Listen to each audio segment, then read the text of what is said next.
Olá pessoal, aqui é o William Jacob e está no ar mais um episódio do Café com o Espiritismo. Trago para reflexão uma mensagem do Espírito Irmão X, intitulada O Nascimento de Jesus. Ela está no capítulo 15 do livro Doutrina e Aplicação e foi psicografada pelo médium Chico Xavier. Rezam tradições do mundo espiritual que, anos antes da vinda de Jesus, Hilel, nascido em Babilônia, emigrou para a Palestina a fim de aprimorar conhecimentos em torno da Torá. Cercado de discípulos e famoso por haver criado um tipo de rabinismo notavelmente liberal, concomitantemente com as lições que ensinava, referia-se, em reuniões íntimas, à próxima chegada do Senhor, para cumprimento das profecias. Em decorrência, aqui e ali, esfervilhavam comentários sobre os novos tempos. As conversações particulares do patriarca, aliadas aos anseios do povo, suscitaram largos debates na vida palestinense, notadamente em Belém, para onde se voltavam todas as esperanças, segundo o texto de Miquéia. E tu, Belém, de Judá, não és assim tão pequena, porque de ti sairá o guia de Israel, cujas origens se perdem nos dias da eternidade. À vista disso, por muito tempo, antes do nascimento do Cristo, na bela cidade de Davi, as mais importantes famílias faziam orações e sacrifícios a fim de receberem o enviado. Zabulon, o grande proprietário de terras, endereçava de semana a semana petitórias ao céu, suplicando fosse o mensageiro sublime localizado entre os seus, a fim de oferecer-lhe lugar digno no carro da fortuna. Gade, o negociante de sedas, implorava a Deus viesse o orientador dos séculos comungar-lhe o círculo da família, prometendo engajá-lo desde cedo entre os parentes prestigiosos em função no templo de Jerusalém.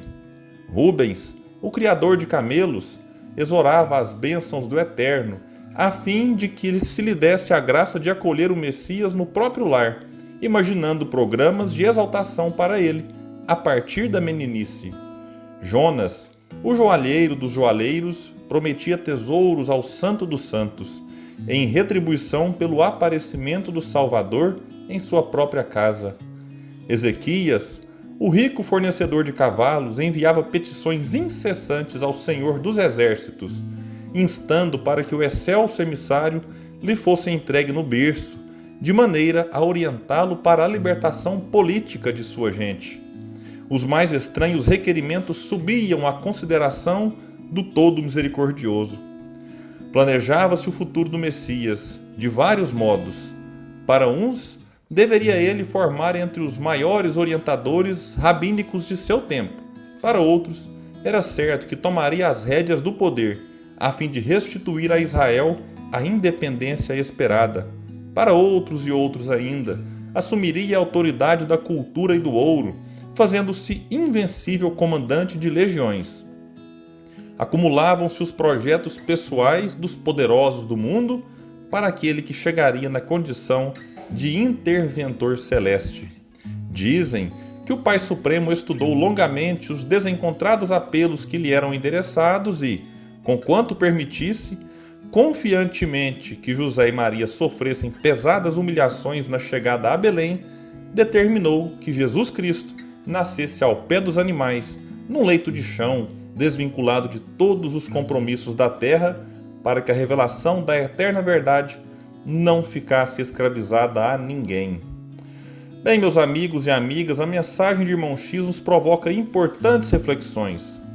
Melhor do que nos apegarmos aos detalhes da letra em si, é fundamental que foquemos naquilo que de fato sabemos. Jesus nasceu numa família muito modesta, sem as facilidades da vida material. Muitos esperavam um Messias poderoso perante os homens, mas a força dele era diferente, pois era espiritual, e poucos conseguiram compreender isso durante os anos em que ele esteve encarnado.